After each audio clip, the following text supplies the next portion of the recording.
Over on the lunch break, powered by JM&E, streaming live on Facebook, YouTube, Twitter, Fire TV, and of course, Roku via the BS3 network. I am KG, of course, Chris Gardner, owner of the Houston Roundball Review.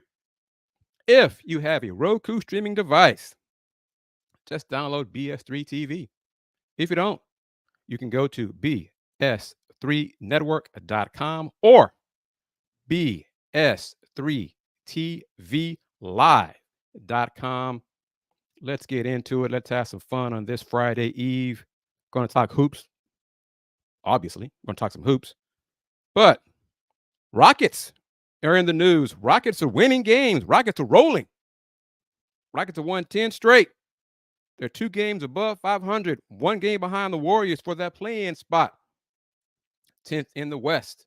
How about those Houston Rockets? And boy, let me tell you, that Wednesday night game, that overtime win, that was fun to watch. It was fun to watch. I'm not a fan of the Rockets. I covered the Rockets, so I had no dog in the fight, but it was fun to watch winning that game at OKC in overtime, 132, 126. Jalen Green rolling again. Another game, he's put his bag together. Offense, defense, 37 points, 9 rebounds, 7 assists. Jabari Smith hit clutch threes. Dylan Brooks hit 2 threes in overtime. Rocket fans, all a fun team to watch.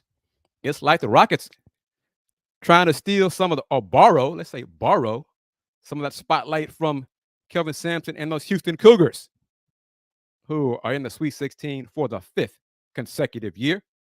They will square off against the Duke Blue Devils Friday night. Game on CBS.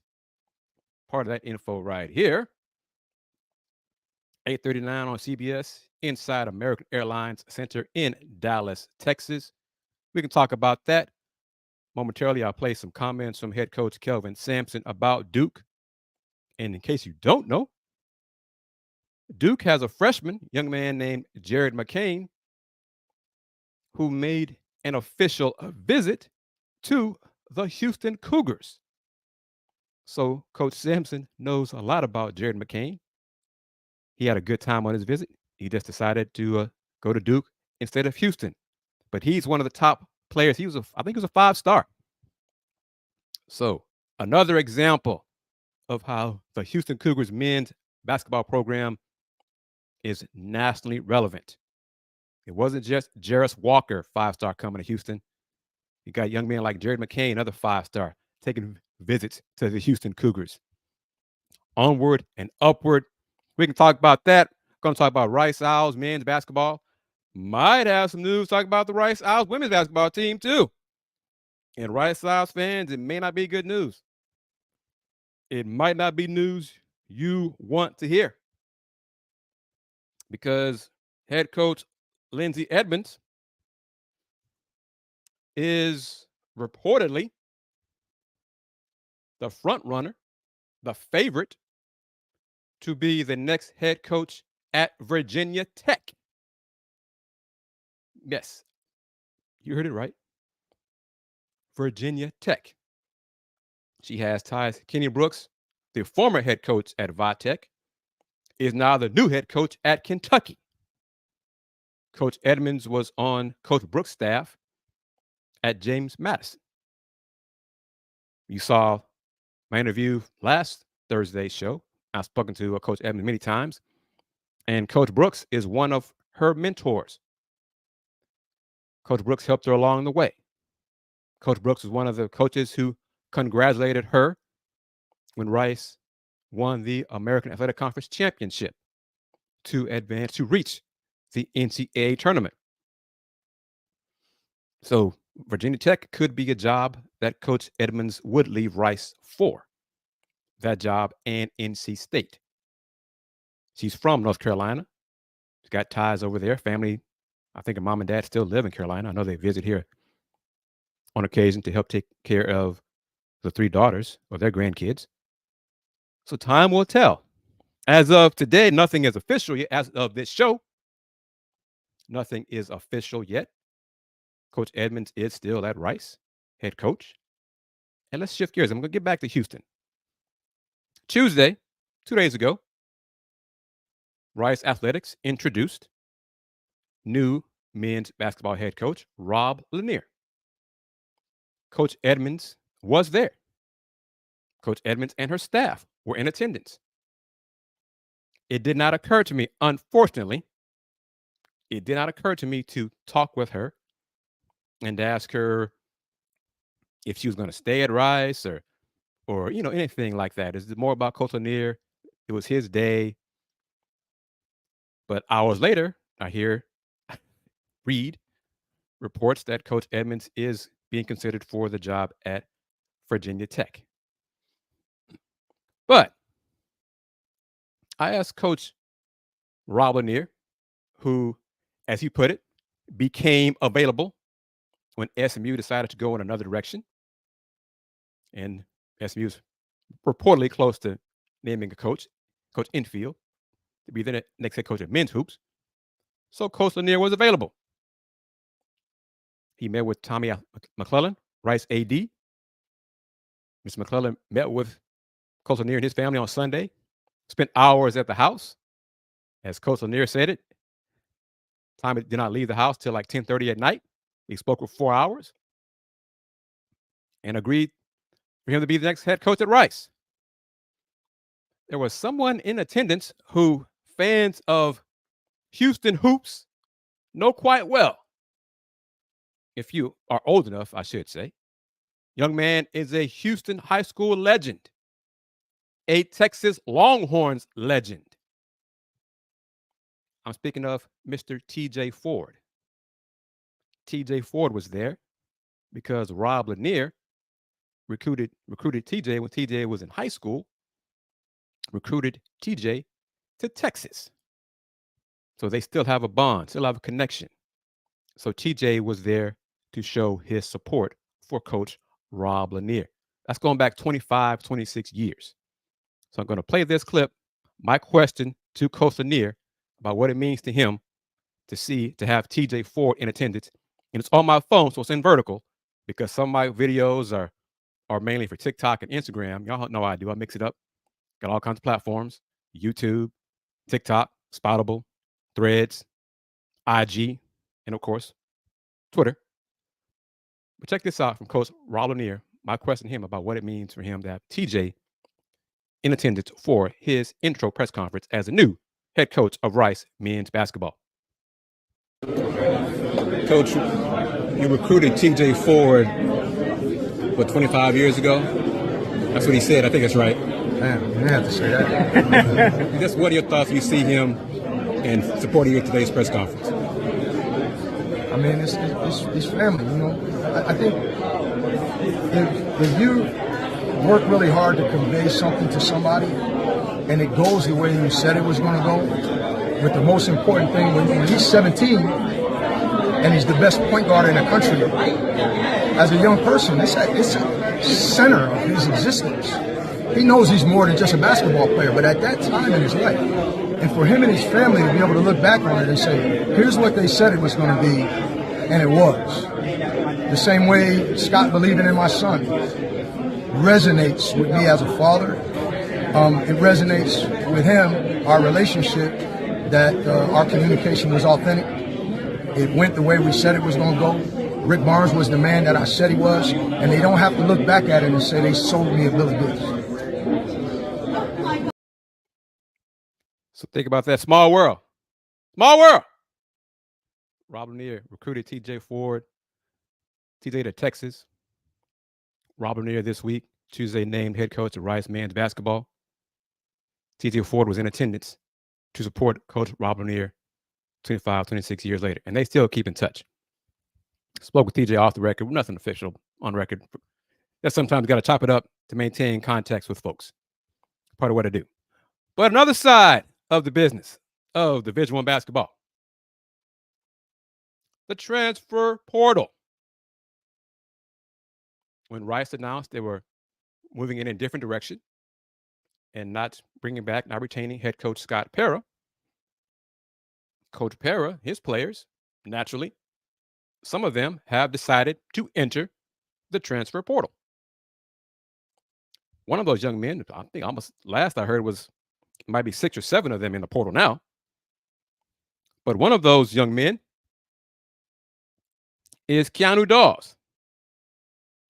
Keanu Dawes was named to the AAC freshman all freshman team this year. KD is a 2-time finalist of the Guy V. Lewis Award, which goes to the top boys high school player in Greater Houston. And oh, by the way, we are having our award reception for the 2024 top 10 finalists, and we'll announce a winner this coming Monday, April 1st. And yes, I already know who the winner is because I tally the votes. But just stay tuned. We'll announce it on the Guy V. Lewis Award.org website.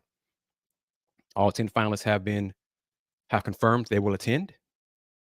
Their families will be there as well, media as well. So look for that. Got Forever Archie Young handling the video. We're getting fancy with some of our presentation for the award, so tune in for that. But back to it. Keanu Dawes said that at that time he had not spoken with new head coach Rob Lanier. But I decided to ask Coach about whether he had yet spoken with any of the current Rice Owls, and if he had to speak with them about playing for him. So they're in the portal right now, but of course they can't leave and decide to stay/return to Rice. Here's what he had to say. Houston Roundball review, there are a few players who enter the portal from Rice, and you talk to them to get them to consider becoming to play for you.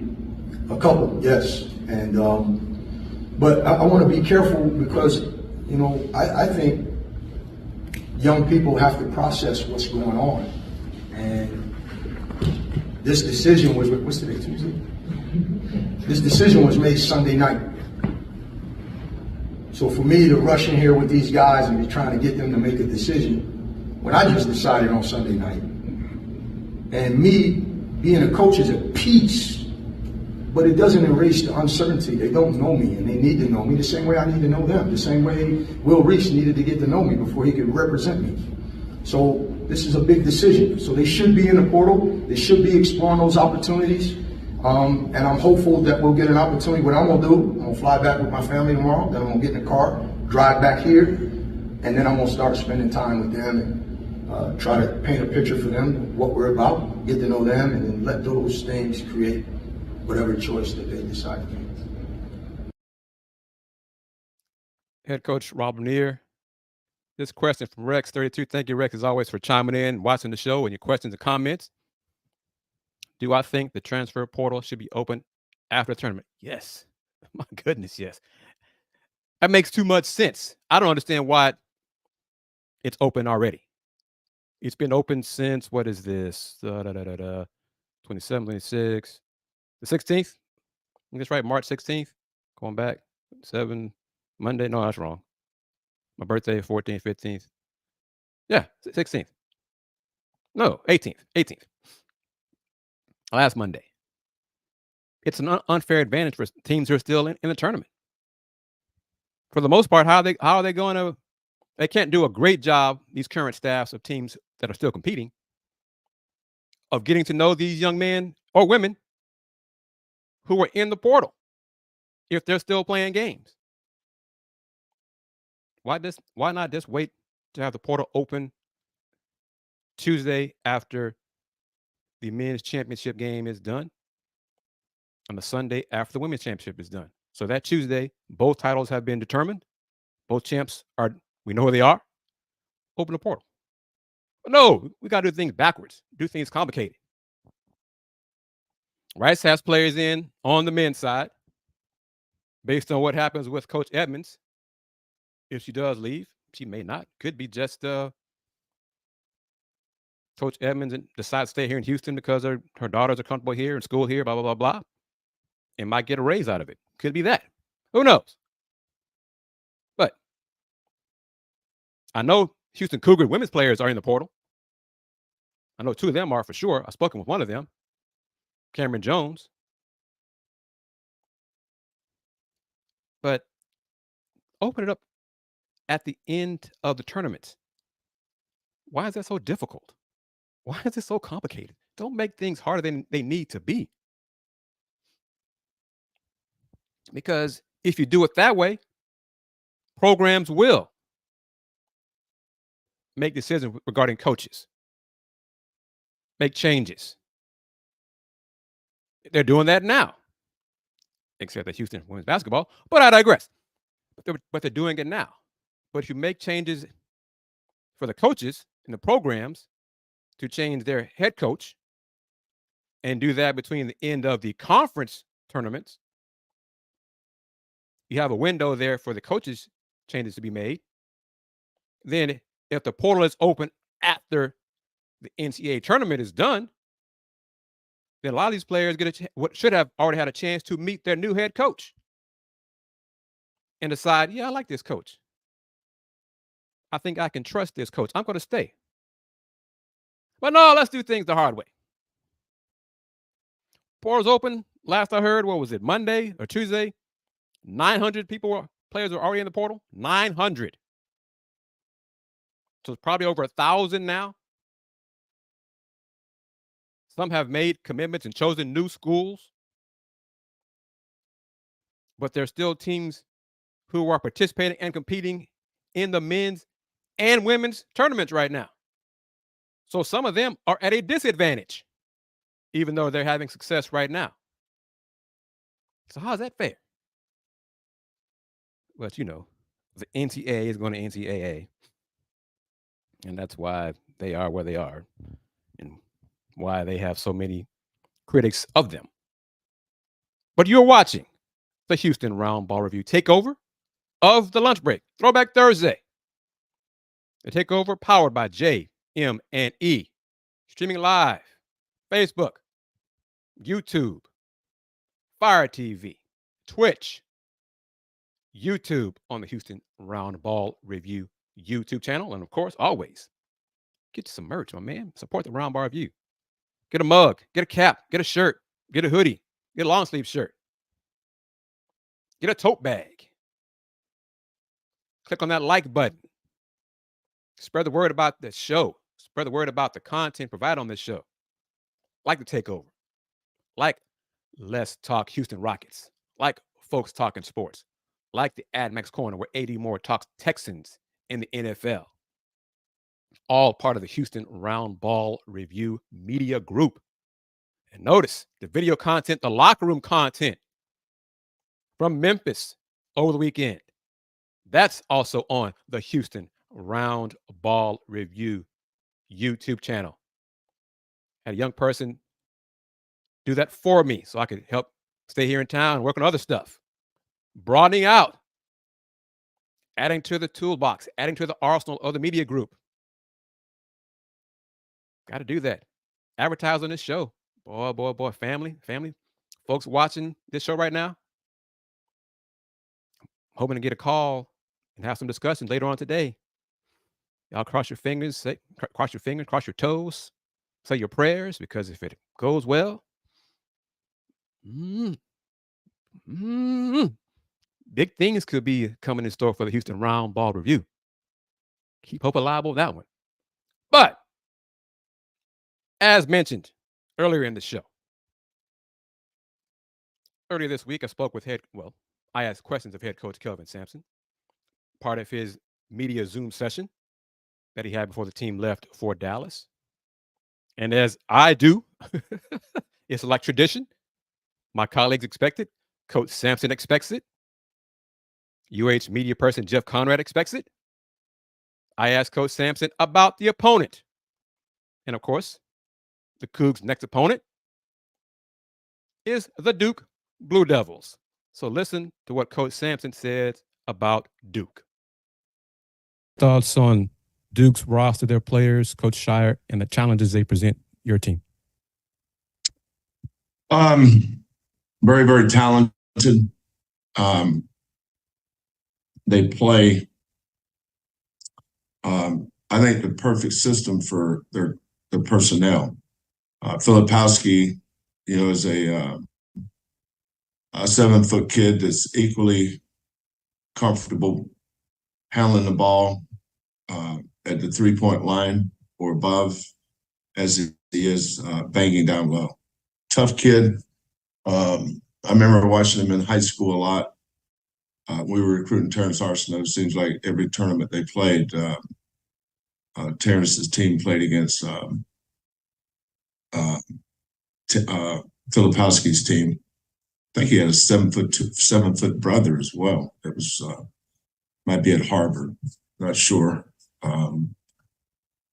Mitchell, I think it's a quintessential compliment to Filipowski. Athletic, really good offensive rebounder, aggressive. Has played some three, which just makes him a more difficult matchup, I think, at the 4 because he can drive it. But I think the strength of their team is how they use Filipowski, but also those 3 guards. I think they're unique in that all 3 have point guard backgrounds, but they play them all together, which makes them more dangerous because they can dribble it, pass it, and shoot it and make each other better. All 3 outstanding 3-point shooters. So really good team, but guess what? We're in the Sweet 16. Aren't all of them good? Coach, what are your thoughts on Duke's Jared McCain? He was, you guys recruited him as well. What do you like about him as a player? I don't think he has any weaknesses offensively. Now he has a great strength in that he is an elite shooter. But Jared, nobody works harder at his game than Jared McCain. He is a hard worker. He is a tough kid. At his size, being able to play at the level he plays at, I think is a testament to his brain and his heart. The 2 things that cannot be measured. And that's why I think he's going to be an outstanding NBA player. Everything about him screams savvy, basketball intellect, winner, tough, great teammate, great young man, comes from awesome family. I've always been a huge Jared McCain fan. Based on those words, Jared McCain sounds like a Houston Cougar kind of player. And that's why Coach Sampson and the staff recruited him and why they invited him and were on his list of Final 5. And Jared made his official visit. So looking forward to the matchup. The blue blood Duke Blue Devils against the blue collar Houston Cougars. Coach touched on in those comments the 3 guards for the Cougs. Mentioned Jared McCain. Jared, 6'3", about 200 pounds, freshman, shooting 41.5% from 3. He made, I think, 8 threes in the last round against James Madison and Duke's big win in the round of 32 over JMU. Jeremy Roach, the veteran of Duke starting 5, 6'2", 180, senior, shoots 43.8% from 3. The other guard, wing, Tyrese Proctor, 6'5", 180, 185, sophomore. All-American, Kyle Filipowski, 7 foot, almost 250, sophomore. 52% from the floor. Averaged 16.5 points, 8 rebounds a game. The Mark Mitchell, young man, 6'9", 230, sophomore. The starting 5 for Duke. Filipowski, 50% from the floor, almost 52%. Jeremy McCain, 46.5% from the floor. Jeremy Roach, 48% from the floor. Mark Mitchell, big man, 54.3% from the floor. Tyrese Proctor, the worst one of the 5. Shame on him.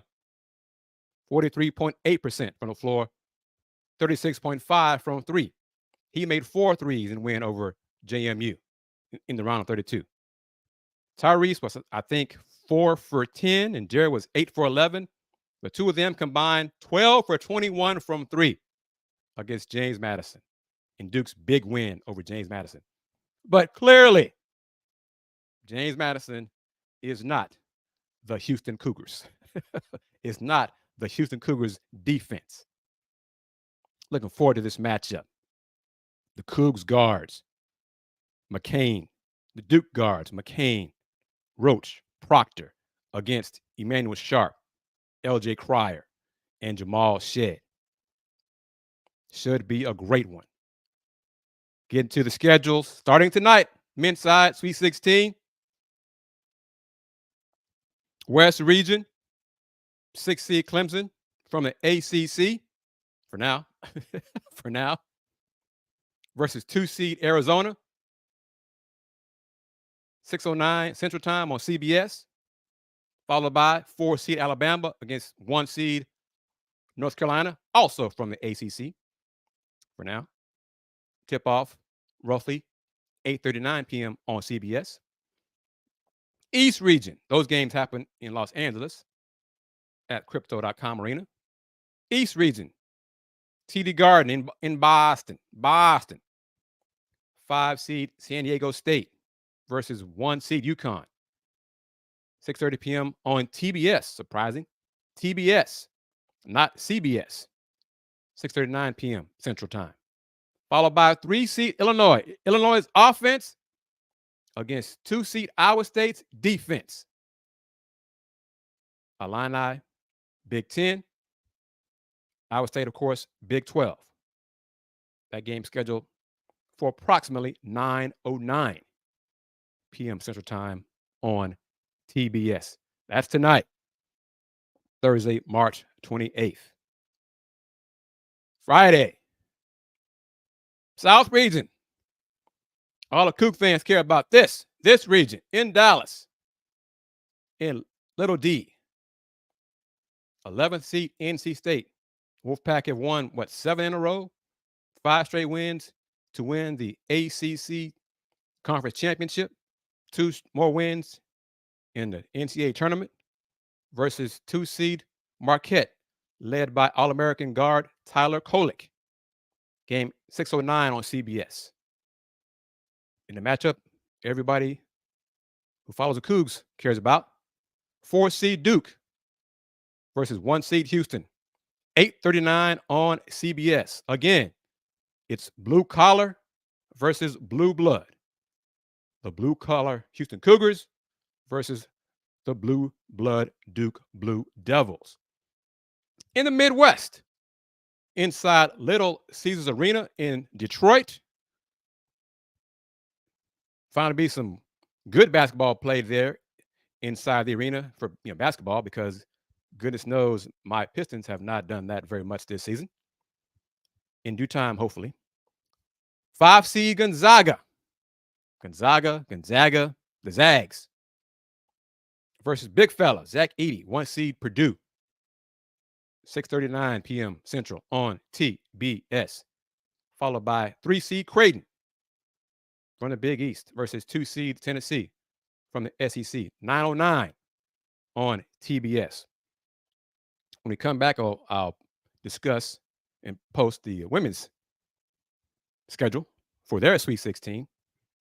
But a couple of things. As conferences do, as coaches in their conferences, they defend their conference. So the Big East coaches are hyping up the accomplishments of Marquette, Creighton, UConn. Hey, we're undefeated. Shows you how wrong the committee was. We should have had more teams than just 3. Blah, blah, blah, blah, blah. Those guys didn't do enough in non-conference. That's on them. That's their problem. ACC. See, we were so good. We're undefeated now. We got 4 teams in. We're the best conference in basketball. It's like they just want you to ignore the fact that NC State was playing on the first day of the ACC tournament for a reason.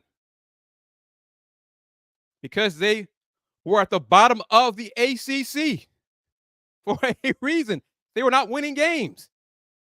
They've gotten hot since then. But yeah, it's spin, but it's also part of your conference propaganda promoting your conference. That's part of what you should be doing as conference members, promoting and trying to sell your conference.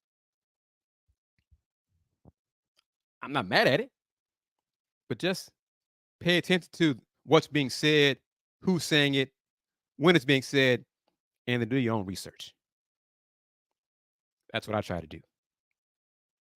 You are watching Throwback Thursday edition of the Houston Roundball Review Takeover of the Lunch Break, powered by JM&E.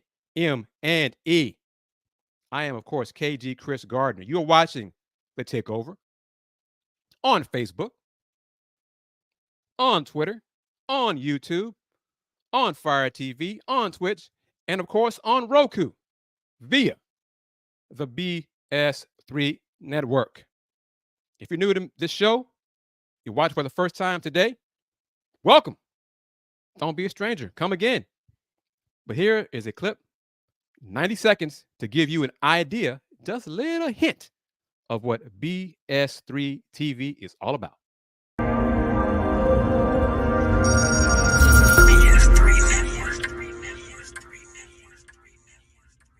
BS3 Network, changing the way you watch TV.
Welcome back to the Lunch Break, Throwback Thursday. But this edition on Thursdays is the Houston Roundball Review Takeover, powered by JM&E. If you have a Roku streaming device, just download BS3 TV. If you don't, just go to bs3network.com or bs3tvlive.com, because I am coming to you live. You're watching me right now during the noon hour Central, streaming live on Facebook, on YouTube, on Fire TV, on Twitch, on Twitter, on Roku. The Houston Roundball Review Takeover, talking hoops today. Hoops, hoops, hoops, and lots of it. Another question from Rex32. Do you think the players who transferred out of the program regret their decision since they didn't make the tournament? He does appreciate their time here and respect their decision. First, he's one of those people he's referring to is, we're talking about Houston here, of course, Tremont Mark. I have to ask T-Mark that. He might. Tremont Mark is also a winner of the Guy V. Lewis Award. Just putting it out there. And a reminder, we will announce the winner of the 2024 Guy V. Lewis Award this Monday, April 1st, in the evening. So look for that press release and announcement. Yes, I already know who it is. Kudos to this young man, too. But we're going to acknowledge the 10 finalists this Monday, as well as announce the winner of the 2024 Guy V. Lewis Award. 13th year, I believe, of the award. Awarded to the top boys high school player in the greater Houston area. But, hey, Jamal Mark has any regrets? I think he can transfer again if he wants to. He's not probably going to come back here, though. But, hey, women's basketball, they're a Sweet 16, Division I, of course. takes place Friday. Starts Friday. 2 regions, not 4, like the men. 2 regions, 2 regional sites. Albany and Portland. Albany, New York, and Portland, Oregon. Friday, 3-seed Oregon State versus 2-seed Notre Dame. Yeah, time's right. 1:30 p.m. 1:30 p.m. Central on ESPN. Followed by 4-seed Indiana against top seed, overall seed, South Carolina, the Machine. That is Dawn Staley's Gamecocks. 4 o'clock on ESPN. Then Region 4. This is the 4th number 1 seed at the Moda Center in Portland, Oregon. 3-seed NC State versus 2-seed Stanford. 6:30 p.m. on ESPN. Followed by 4-seed Gonzaga. The Zags got both teams, men and women, basketball teams in the Sweet 16. Just like Duke. Oh, boy, there's a shot there for me to take. I'll wait. I don't know where I'm going with it, though. Duke and Gonzaga got both their men's teams in. Houston men are in. But the Zags face 1-seed Texas, 9 o'clock Central on ESPN, Friday, Sweet 16.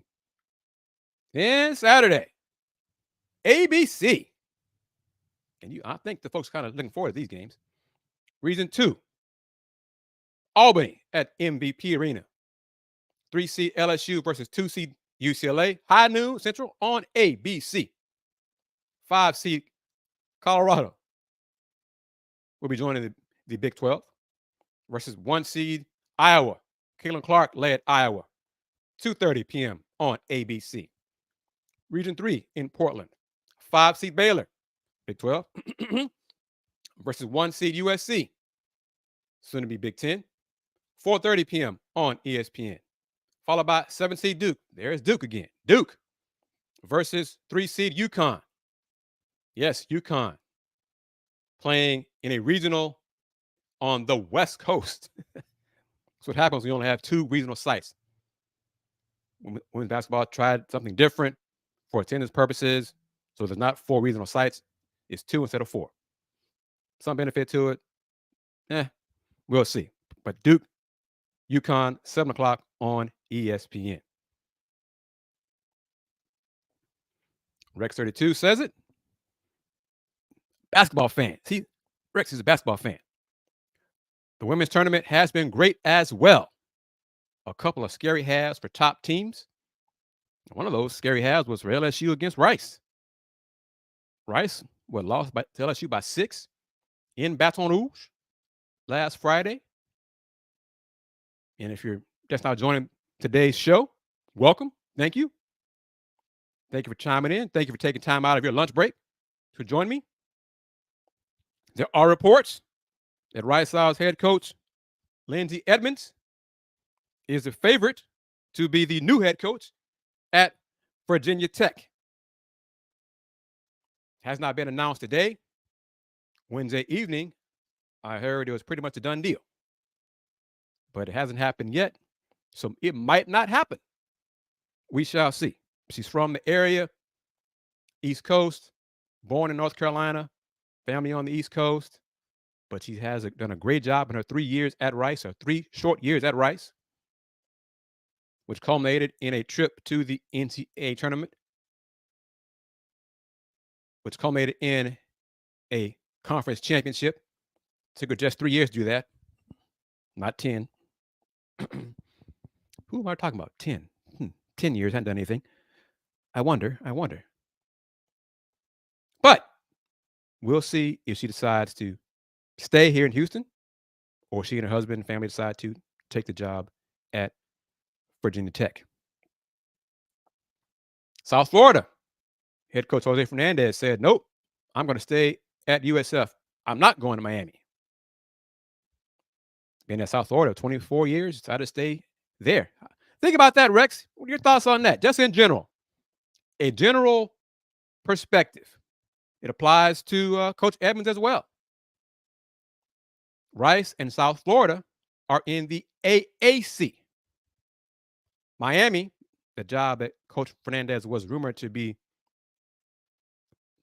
being considered for, like Virginia Tech is in the ACC.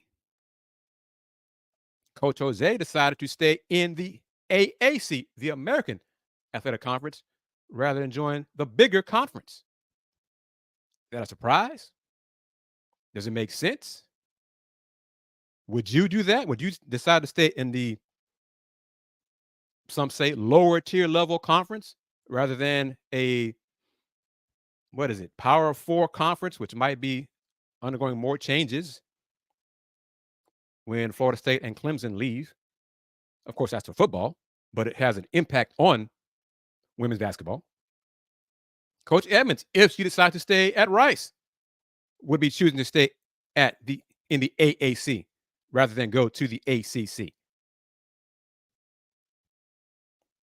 I'm not sure what I think, how I feel about it. I'm not sure what I would do if I had any, dog in that fight.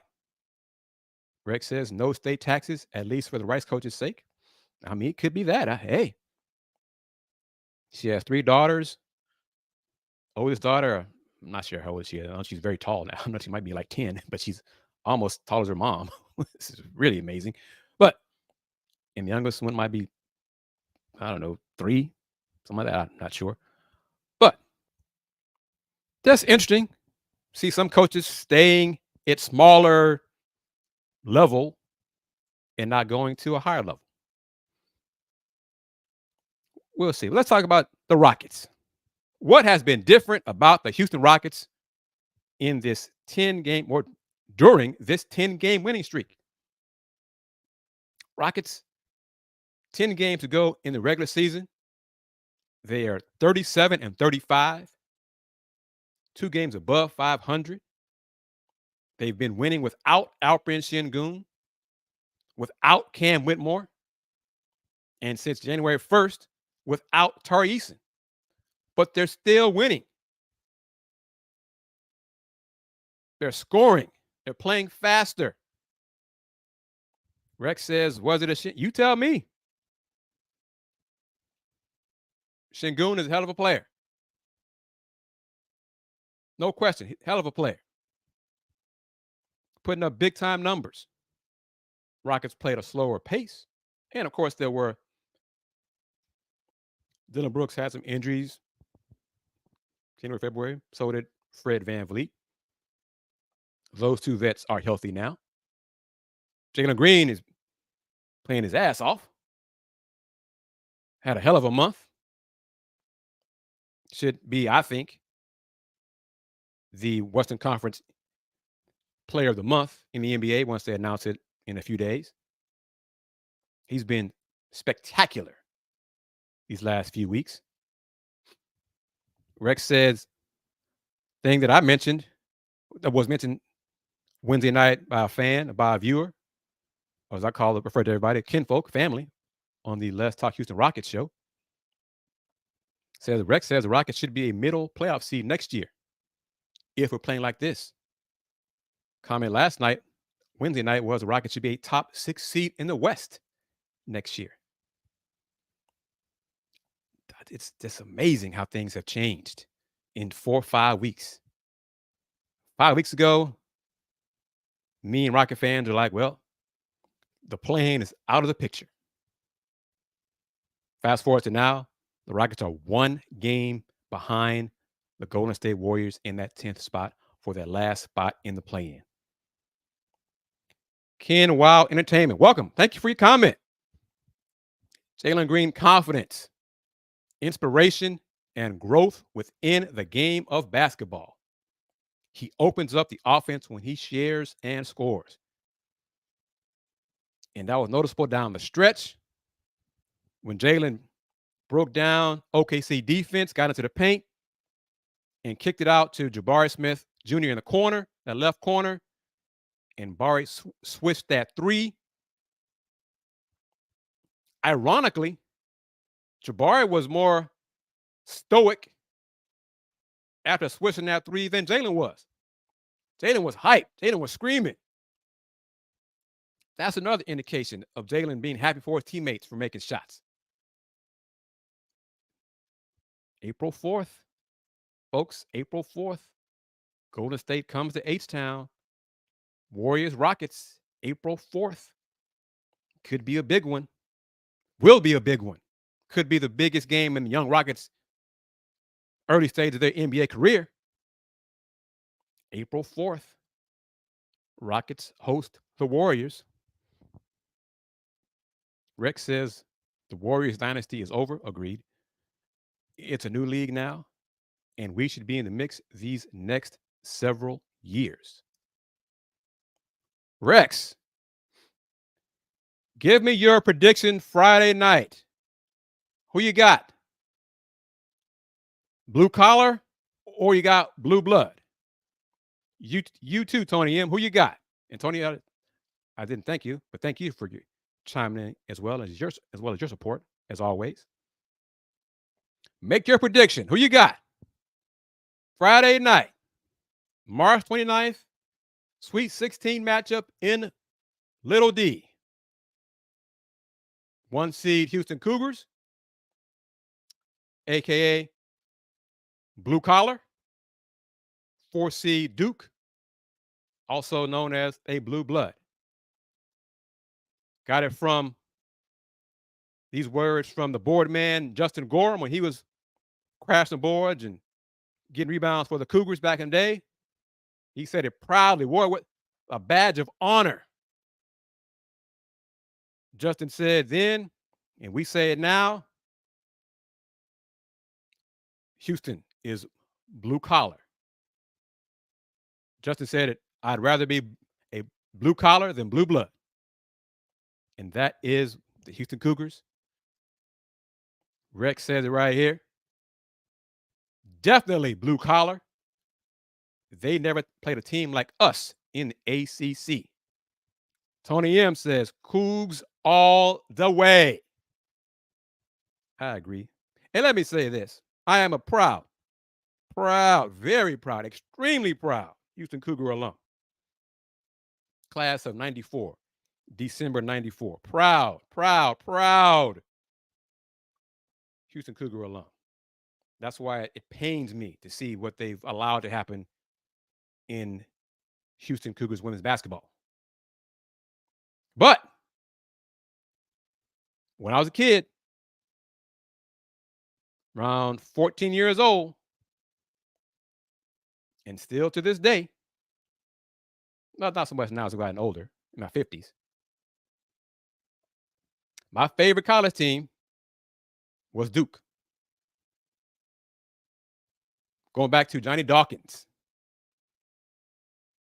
Danny Ferry, Mark Allery, and then get into Christian Laettner, Bobby Hurley, Grant Hill.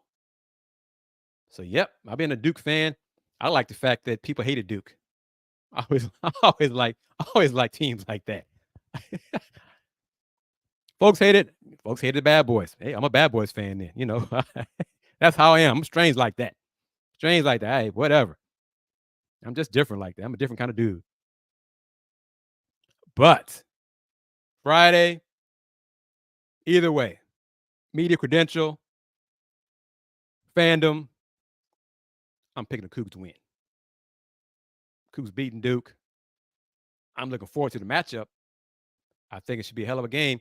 It won't be we'll never know until we see. But I doubt it'll be as exciting and as thrilling as the Cougs win over the Aggies in the round of 32. That game had everything. Cougs, 4 starters fouled out. DeJuan Roberts was the only Coug starter who did not foul out, and he had 4 fouls. Ryan Elvin came off the bench out of necessity, hit a free throw to ice the game. Wade Taylor, the 4th, with the ultimate, the ultimate green light. Ultimate green light. Started making shots down the stretch. It was a heck of a game. Boots for the Aggies put up huge numbers. Both teams, the players of both squads gave it everything they had in that game.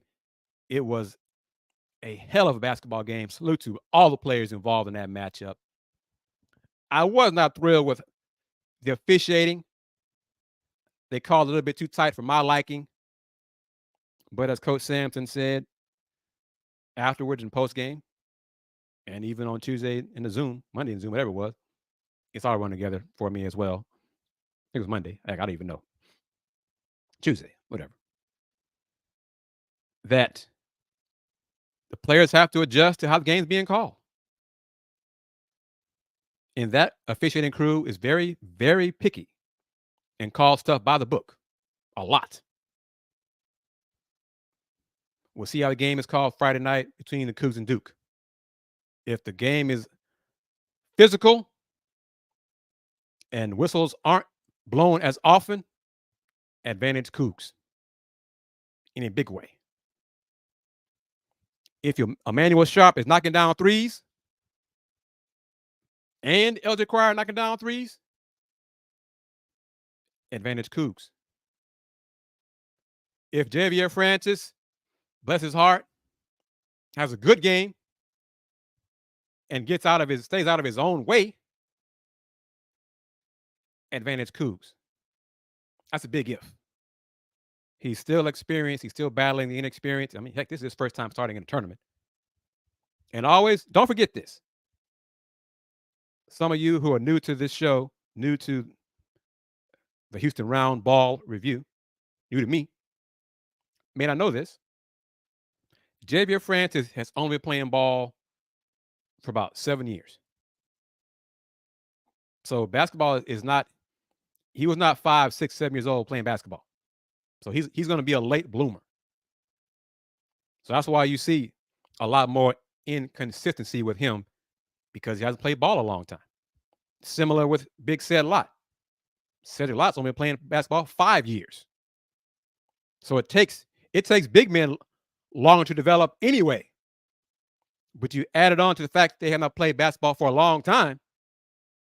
That's why you're seeing it take longer for them to both develop and be consistently good. But Tony M., when I was a football fan of a team in the NFL, I was a fan of the Washington franchise, because I cannot stand the Cowgirls and never will. But there were times, a lot of my friends who know me for a long time, I wore Duke caps everywhere. They couldn't stand it. They could not stand it. I'd wear it. I get texts. I'm surprised I have not got a text this week. So who you picking Friday? I know you a Duke fan. You gonna pick against your alma mater? Well, no, hell no, I'm not gonna do that. No. Corey, thank you. Let's see. Which matchup do I think favors the Cougs versus Duke the most? Hopefully it's Juwan Roberts and Mark Mitchell. I'm kind of curious to see who Duke chooses to put on Jamal Shead. Tyrese Proctor has the height. Jeremy Roach has the experience. Jared McCain is tough, but he's inexperienced and not as tall as Tyrese Proctor. And then the flip side, I'm kind of curious to see who defends Jared McCain. I think LJ Cryer will guard Jeremy Roach, and Jamal might guard Jared McCain, make things difficult for Jared McCain, and have Emmanuel Sharp on Tyrese Proctor. So both teams have 3 good guards in their starting 5. So I hope as an old school player, I hope Coach Sampson and staff, Coach Sampson, goes to Juwan Roberts in the post and mid post a lot in the first half. Get Juwan going. It's important for Juwan to stay out of foul trouble, because obviously he's the Cougs' best and most consistent low post scoring option. So I'd like to see them get the ball to Juwan in the post. And if Duke goes 1-on-1, let him go to work. If Duke decides double team, let him draw double teams and kick it out to open shooters. Ken Wild says, Coach Sampson compared Aggies as a Final Four team. We are battle-tested and resilient, no doubt about that. Francis, and a lot of very important for this game. Culture will win at the end. Keenan says, blue collar versus blue blood. Go Cougs. Thank you, Keenan, for chiming in, for watching. Appreciate it. Closing it out. About 2 minutes remaining here in this edition of the Takeover. On the lunch break, the Throwback Thursday edition of the show. We're talking, wrap it up with Cougs versus Duke. Reminder, in case you didn't know, Friday, 8:39 Central, Willie Gibson. On CBS, 1 seed Houston versus 4 seed Duke. 1 seed Houston, blue collar, versus 4 seed Duke, blue blood. Earlier, I think Rex, I posted on the screen, would like to see the Cougs play Duke, Carolina, or Kentucky non-conference. It's going to be more challenging for the Cougs to schedule a lot. Let's say a lot. Let's say 4 or 5 tough non-conference opponents, because the Big 12 is going to 20 conference games. I wonder if they'll keep doing that, because ACC is talking about going back to 18 games because they're crying about not getting enough teams into the tournament this time. Well, they'll do a better job non-conference. What should not impact your conference games if you win non-conference, which the Big 12 has done a good job of, and not just against poorly ranked teams ranked in the 300s in the net. That's time for another story. That's another day, another time. Thank you as always, everybody. Truly, I appreciate it. Click on the shop button if you're watching on YouTube at Houston Roundball Review. Buy some merch. Click on that $sign and send us some support. Spread the word about the Houston Roundball Review. We will have our Let's Rage Cougs post-game show Friday night. It's going to be a late one. Spend time with me, Andy, and Dayon as we recap the Cougs Duke game. Hopefully, it will be a Cougs win. We'll discuss the Cougs advancing to the Elite Eight. Tune in here on the Houston Roundball Review on YouTube. Click on that bell so you can receive notifications when new vids are posted, like Let's Rage Cougs, like the Takeover, like the AdMax Corner when AD talks about the Houston Texans. But as always, everyone, truly, it is my honor to provide this show for you and for you to spend time with me, taking time out of your days to watch the show, ask questions, provide your comments and insight. I appreciate it. And as always, never forget this. Since 1994, the Houston Roundball Review.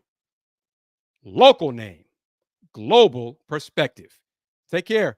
Peace. It's Sybil Wilkes with what you need to know. Today, it's Thursday, March 28th, 2024. Number 1. In a social media post this week, the Republican presidential candidate Donald Trump announced he's selling the Donald Trump endorsed God Bless the USA Bible. The project is in partnership with country music entertainer Lee Greenwood, who wrote the song God Bless the USA, which is often heard at Trump political rallies. With the Bibles going for $59.99, the Trump Bible website states that none of the sales will go towards his 2024 campaign, but ABC News reported this is a licensing deal in which he will collect royalties.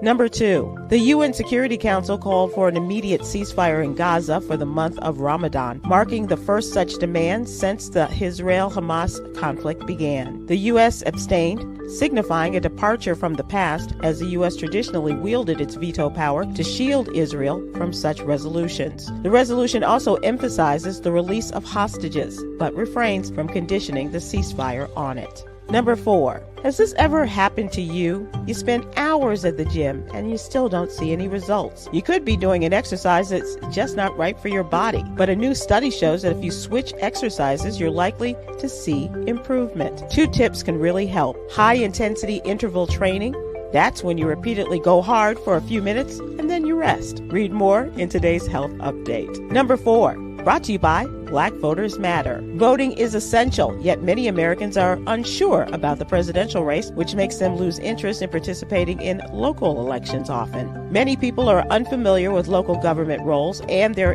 effect on daily life. For example, every local government has a city council, but many don't understand that function or why they're even elected. The What You Need to Know newsletter breaks down the importance and the role of your city council and why it's so important to vote for your local officials. Number 5, psychology has long placed an emphasis on the contributions of male psychologists such as Sigmund Freud, B.F. Skinner, and John B. Watson, with the important contributions of female psychologists often overlooked. This Women's History Month, we're paying homage to some of the extraordinary women who have blazed the trail in this profession, such as Mamie Phipps Clark and Eleanor Maccabee. Read more about these incredible women and more in the What You Need to Know newsletter. Here's your daily inspiration from Yogi's Jewels. Being loving is about small, everyday gestures that show people they are valued and appreciated, making the world a kinder place. Join me today live on YouTube and Facebook at 7 p.m. Eastern, 6 p.m. Central as we check in and check up on our health. Brought to you by the American Heart Association and Life's Essential 8 is the topic. With our special guest from the American Heart Association, Dr. Yvonne Commodore Mensah and comedian Guy Torrey. We'll see you there. I'm Sybil Wilkes. Be informed, be empowered.